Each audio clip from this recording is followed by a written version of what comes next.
Okay, Chris Hemsworth, enough racing. It's time to take up your hammer for Asgard!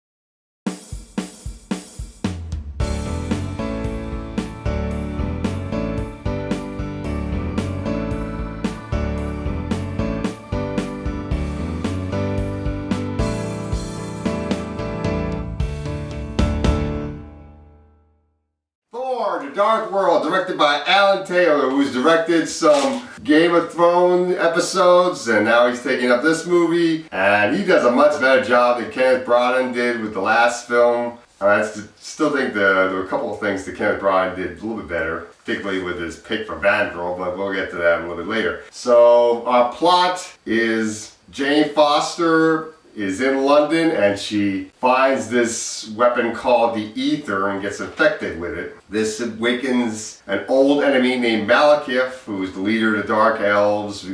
He was beaten by Odin's father, Bor, I think his name was, and now he's back with his army of elves, and he wants to turn the world into darkness. And Thor has to stop him, so he takes Jane Foster to Asgard. He teams up with his brother Loki, and they gotta fight Malekith together. And this movie is awesome. It is more action-packed than the last one. It is not boring like the last one was. The last one was very boring. I really like the fact that this one's not boring.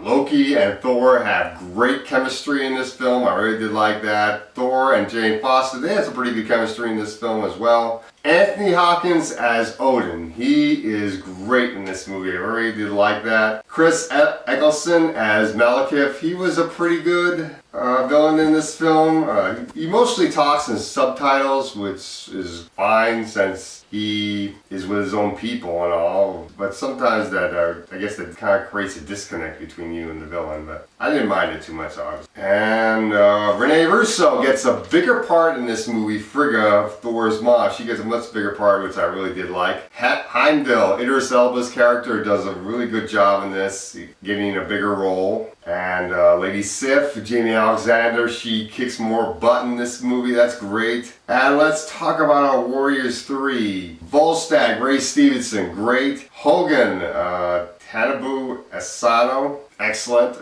Great to have him back. And Vandal. In the previous movie, he was Josh Dallas, who I thought was excellent in the role. I really felt like he was the character, felt like he was very charming and good with the ladies. This new Vandal, Zachary Levi, is blah. He is boring. He doesn't feel at all like the character. I don't know why they recasted him. Bring back the old Vandal. Bring back Josh Dallas. I like him much better. He was a much better actor for this character, and then our new one is. He sucks. Zachary Levi, get rid of him. And Eric Selvig, let's talk about him. He was pretty good in the movie. I thought he was great. Stellan Skarsgård. And now let's talk about Darcy. Jar Jar Binks, basically. I hate her. Get rid of her. And her boyfriend. Have him go away, please, because I don't like her. You get a Stan Lee cameo as always, that's great. And we have this new villain also, Curse, who I think is awesome. He's even better than Malekith, so that's good.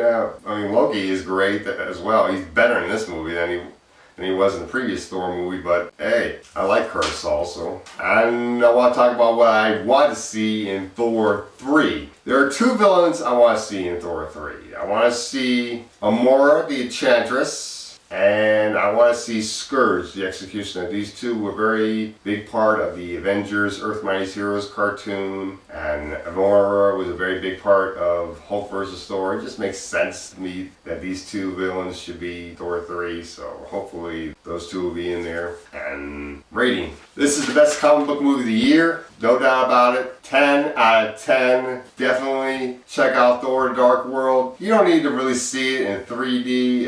It's fine in 2D. There are two scenes after the credits. So be sure to stay after all the credits. Make sure you see both scenes. And that's all I gotta say for Thor Dark World. For Asgard!